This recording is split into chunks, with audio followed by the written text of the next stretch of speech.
Okay, Snowy, I can hear you clear now. Go ahead. You said you were listening earlier, so if you heard the argument, you can respond to it. If not, I'll repeat it.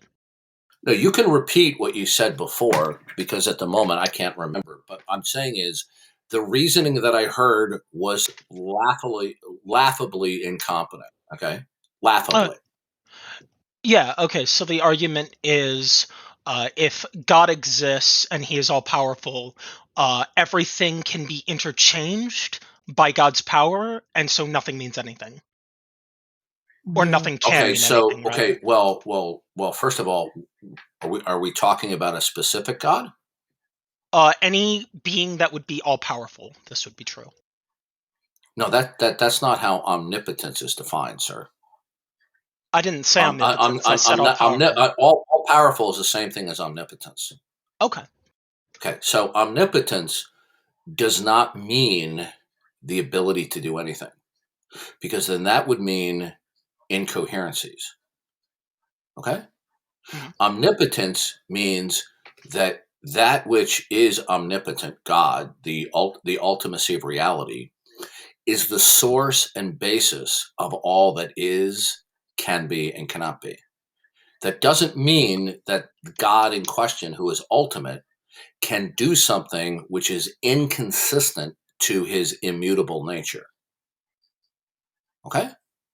So you Okay. see a lot of people, a lot of atheists who are accustomed only to listening to atheist YouTube channels and atheist sources, and they're not accustomed to rigorously bouncing their ideas and their reasonings off of people who are more educated in theology and philosophy. And so they think that these cliche forms of reasoning are good when they're not. And I just showed you what you just said was poor reasoning, because omnipotence is not defined the way you thought it was. So could God not change the You're characteristics roboting of again. some? Oh, sorry. Uh, I'm not sure why Can you get closer to your Wi-Fi source? I just understand. Is he robotic for everyone? It might be this because I also hear you. Is it him or me? I think it's the I'm gonna. He's probably going to re-log in. All right, go ahead. Okay. Do you understand me now? I can hear you clear now. Maybe that wasn't my issue. Go ahead. Okay. So could God change the characteristics of something right now if it was in his nature to do so? Like if it was something he could do? Well, are you talking about the God that I believe in? Sure, because it's the one you believe in. Well, there are some things that he could change if it's within his plan. There are other things that he will not change because he has a previously plan that he has committed to, his redemptive plan of human history. So, for example, in the initial creation, God has instituted the uniformity of nature, which he is not going to change until after Judgment Day, and he destroys the world and he recreates it again. Now, God can act in highly unusual ways that we call miracles that produce amazement that supersede the laws of nature, but that the laws of nature themselves would not be abrogated. Well, he wouldn't have to necessarily change the laws of nature. He could just change like attributes of something. Like he could make cotton like 100 times more absorbent. Like is that something he could do? Um, yeah, let's give a better example. So, the God of the Bible, Jesus incarnate in the flesh, turned the water into grape juice. Okay, Okay. so that would be a parallel example. So that would be a miracle, or Jesus walked on water.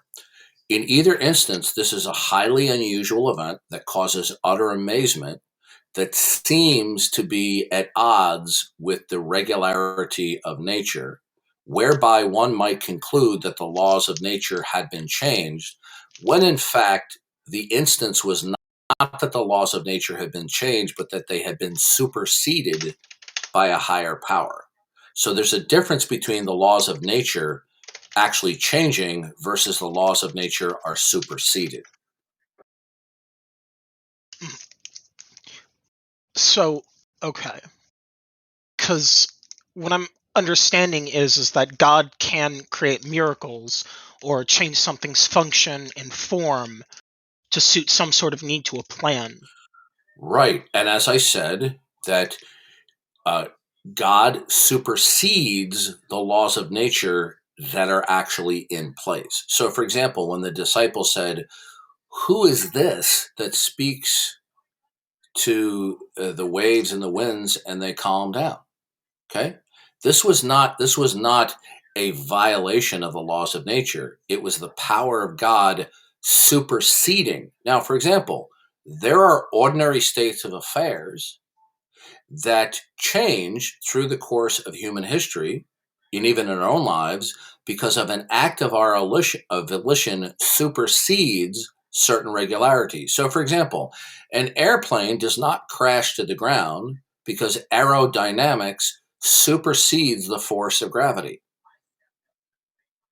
So, an airplane flying is not a violation of the law of gravity.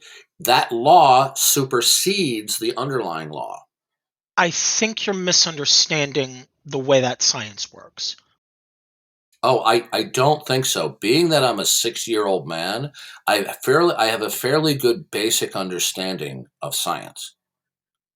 Well, gravity is acting on the plane at the same time as the aerodynamics. Right. But the plane is not being brought to the earth, is it? Well, yeah, because Aerodynamics is superseding the curvature of time space, moving the plane to the ground. The yes, force of gravity does not cease to exist on the plane. It's being superseded. Okay? Gravity, do you agree that gravity right now, in terms of the best explanation, that gravity is simply the curvature of time space? well, we don't know everything we do about gravity. Like once we I'm just go to saying certain as a levels, but working model. I accept that as a working model. Do you? yeah, that's fine. Okay, so when a plane takes off, it is still um, the time space is still being curved by the Earth. Okay, the reason why it doesn't stay on the Earth because of the curvature of time space is because there are other laws that supersede it that are more powerful than the curvature of time space.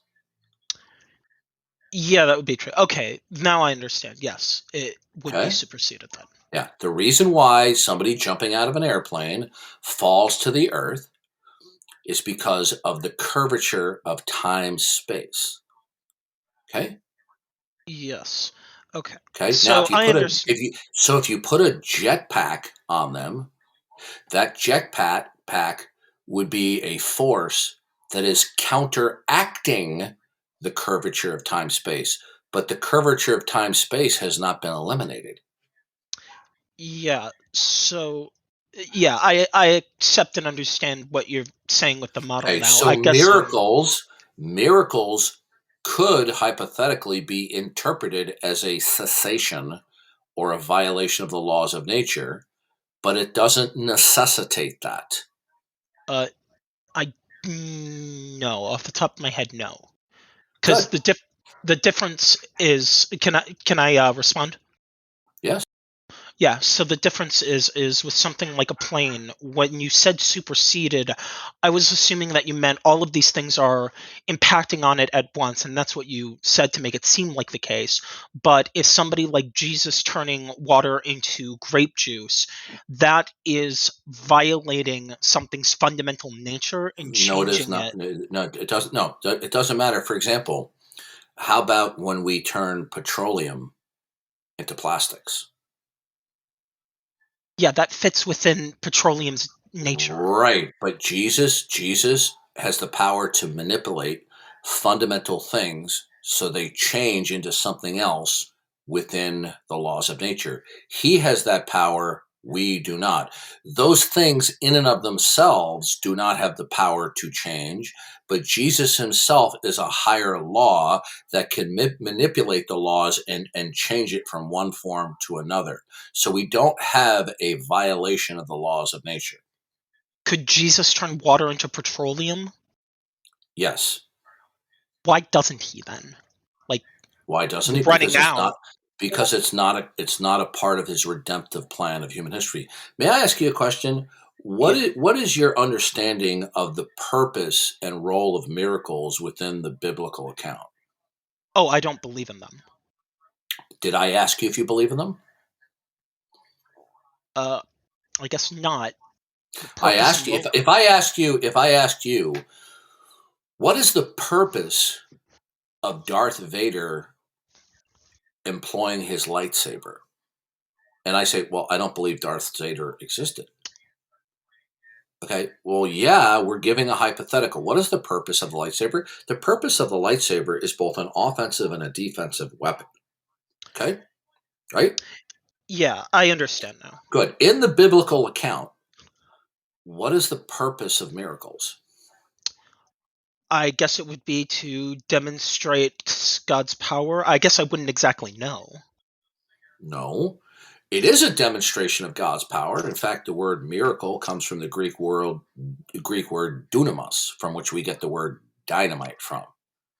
The purpose of miracles in the Old Testament was not to establish the existence of God, because God has already done that through creation. That would be redundant. The purpose of miracles was to confirm the prophet that he had sent. Okay? Sure. Now, let's get back to the more base discussion. Now, you are an atheist. Can you tell me why? I'm an ichthyus, closer to. So, is the word mind, is that intelligible to you? Yes. If I said there was a temporal mind, is that intelligible? No. A temporal mind? You don't possess a temporal mind? Well, I possess a mind within, Is like, your a body. is your mind temporal? What do you mean by temporal? Do you know what the word temporal means? Why don't you explain it to me? It means that it's time based. It began to exist. It is contingent. Isn't your God outside of time? If I said to you, um, this movie pass is temporary. Okay, it's only good for 24 hours. Okay, there's a temporal span in which it will be useful. Temporal comes from the word meaning time. Okay, is your mind temporal in the sense that it began to exist? Yes. Okay, so if I said that there is a temporal mind, okay, is a temporal mind unintelligible? No, that's intelligible. Okay, now if I said that there was a mind and that it is eternal, meaning that it simply exists in terms of its own attributes, but that it doesn't begin to exist. Because if it began to exist, then the mind would be categorized as temporal. So eternal is in contrast to temporal. Eternal means something exists without beginning. Something is temporal if it is not eternal and it begins to exist, and it remains in existence unless it goes out of existence. So, is the notion of an eternal mind unintelligible? Yes, that would be. On what grounds? On the grounds of what we know a mind to be. Okay, that is the fallacy of induction. Okay, Alvin Plantinga is one of the King Kongs of Christian philosophy, and he responded to this way. He says it may be the case that the only minds that we are acquainted with are, and I'm going to paraphrase him, operate through the medium of a brain. But it doesn't follow that the only minds that can and do exist must operate through the medium of a brain. Now, the mistake that you made was not that it wasn't intelligible, but you were making the point that it is not possible. There's a big difference between something being possible. Do you understand the difference? I'm not saying it's not. Well, yeah, actually, I would say it's not Hold on one possible. second. My headset went out. Give me a second. Yeah.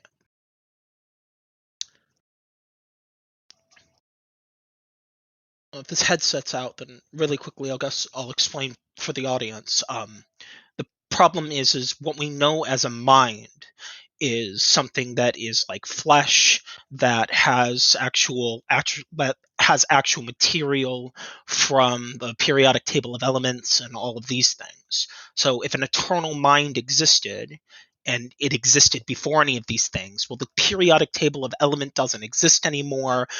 Neurons don't exist yet, so none of these things for what we understand a mind to be can exist. Now, it is possible that the only minds we know of are these, but at that point, there's no reason to make that assumption, and you're just redefining mind into something that is not anything we can understand. Thus, you're just saying, I'm going to redefine mind to I'm be a back. I'm back. Okay. I had a computer glitch. Okay. Now, yeah. your reaction is that an eternal mind is not possible. That is not the same thing as to say intelligible. Yeah, it's not intelligible. Okay, intelligibility means that it cannot be understood. It is without meaning, or that it is a complete contradiction to something that we know. Okay? But you see, you weren't saying that the word eternal conjoined with mind was unintelligible. What you're saying is it's not possible because the only minds that we are acquainted with operate through the medium of our brain.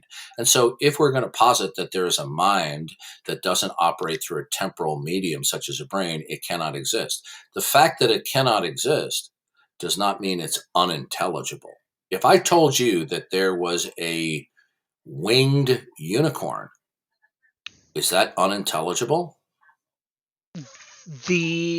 It's not the same thing. They're not the No, same example. They're answer not the corollary. question.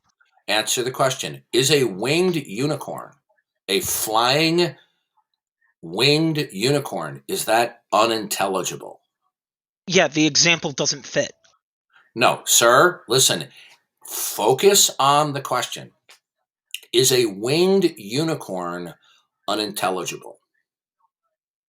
The example doesn't fit what we're talking Okay, about. you're They're not repeating what you corollary. just said before.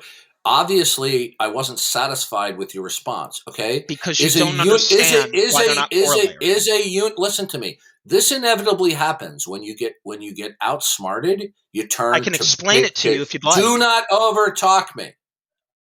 Now, is a horse that has a horn growing out of its head, is that intelligible?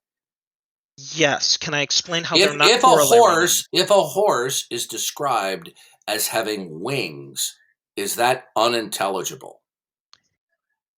No, they are not unintelligible. Can I Okay, all right. explain why your example ain't corollary? Listen to me. Listen to me. Snowy, how old are you? I'm not telling you my age. Good. Then you need to start. I will then assume that you are a mature adult, and I will teach you such. If you start bickering with me like a 15-year-old at the eighth grade cafeteria table, I'm going to treat you as such. Now, I am asking you very clear, non-loaded questions.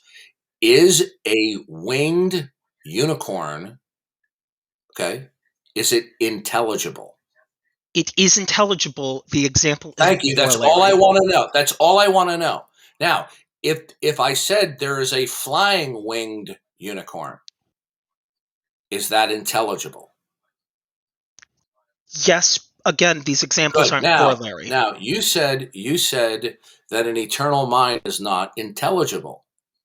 Okay, hold on one second. The damn headset went out again. Hold on. Yeah, so by the way, for everybody, the reason that this isn't corollary is because he's Can't hear you. I have redefining to a. switch my headset. Okay. So can I explain now?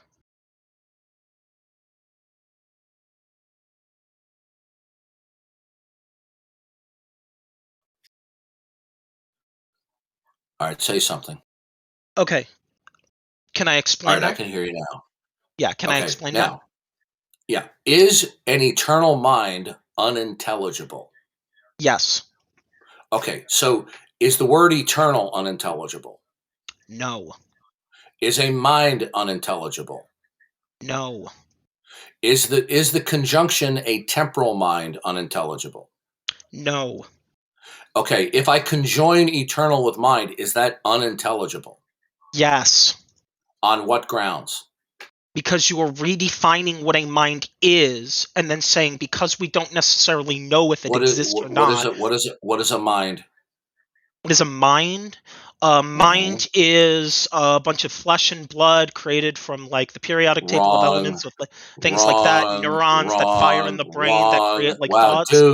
dude, you are literally reasoning to me like a child. That is not what a mind is defined in. You are conflating the mind with the brain and the body. There Okay, a cannot be a mind. mind without a brain. Okay. Now, what you're talking about is possibility. You have conflated intelligibility with possibility. Do you realize your mistake? I have not done this. Okay, yes, you have. Now, intelligibility means it cannot be understood. Okay.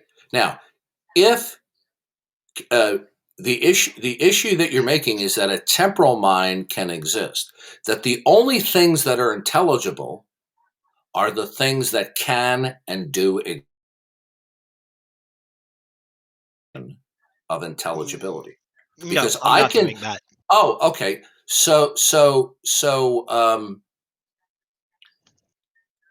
Let's think of something existing that you don't believe exists. Okay, so can a winged flying unicorn that talks and poops ice cream cones, is that possible?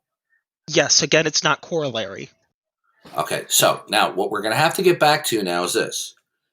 Intelligibility has to be that it is interpretable, not that it can or cannot exist. Okay, now you are conflating intelligibility with possibility. Okay, so what you were saying is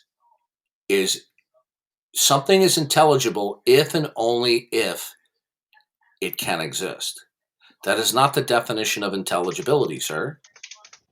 Are we clear? Yeah, can I explain now to you? Okay, so do you agree that with that last statement I just made? Yes, I understand it. Good. So now you're going to have to change your tune, because when we talk about an eternal mind, okay, you might want to argue that it's not possible. And consequently, because it's not possible, you could then argue, therefore, it has no intelligibility. But you haven't demonstrated that an eternal mind is not possible, have you? Well, it's unintelligible. No. Unintelligible means it is in no way and in no sense interpretable. Yes, I can explain why. Okay. Go. Oh, I can't wait to hear this. Okay, the mind is a brain function. All minds exist within a brain. Where'd you get Okay? that? Where'd you get that? Where'd you get that By universal our from? understanding of what brains do, No, and no, the no, fact no. that no Stop mind right has there. existed without a brain. Stop. Okay, first of all, you made one universal, and then you said this universal is true because of our experience with brains. But you see, are you reasoning via induction?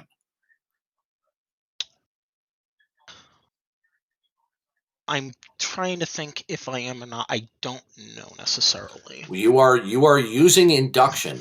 You are saying what you are saying is this. All we are acquainted with all minds. Okay, all minds that can and do exist that we are acquainted with, and they all operate through the medium of a brain. You could not possibly defend that universal through the use of induction. You would have to be omniscient to do that. I don't have to be omniscient to do that. Okay. Then are you doing it through induction? I would be doing it off of its definitions. Do you know Like what? the Do you know? Okay, then here's the problem. Then if you define it that way, okay, then so actual states of affairs are what they are if and only if you or somebody else define it that way. Be careful. Think before you answer the question. What is, can be, and cannot be is only if and only if it is defined by the human mind. Is that your I think position? you're misunderstanding how truth Okay. works. Did I just ask you? You know what? pisses me off more than anything on Discord. I get supremely pissed when I'm He's going to talking with bloviate people now. like He's you. bloviating. Now you're Okay? too angry to talk to, so I'm gonna leave. Well, okay, good. And you know what I get pissed at? You ask somebody a direct question, and he purposely evaded the fair question. Meanwhile, Okay, Darth evades that is a conversations all the form. time. That is a form. That is a form. Good. Welcome to my band.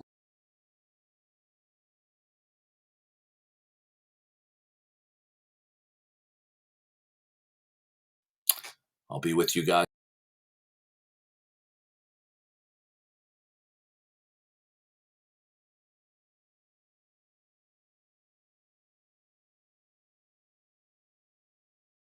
Now I'm going to give you a second chance, Mr. High on Mushrooms. Okay. Now, if you want to make a substantive disagreement, then I will not server mute you and I will not ban you. Otherwise, you're just a drive-by cockroach heckler. Now, do you want to apologize for heckling and then make a substantive disagreement? Sorry, I heckled, and I just think it's funny how you bloviate while complaining that So other the people answer is bloviate. the answer is you do not. Okay. Let the record show I gave him an opportunity to apologize for being a cockroach heckler, and they did not want to make a substantive disagreement. And you are now banned from the room. Okay? Okay. Now, if he wants to get back in here again, he's going to have to come in here on another account. If you want to heckle me and I catch you and you want to apologize, fine, we'll move on. If you want to make a substantive argument, a rebuttal to what I have to say, be my guest. But if you're just going to be a moron teenager who's a cockroach heckler, don't be surprised when you get server muted and banned. And by the way, that other guy left. He fled because he knew he was incompetent. Okay? He didn't understand the difference between something being unintelligible and something not being possible. The floor is open. If anyone wants to agree or disagree, you're free to do so.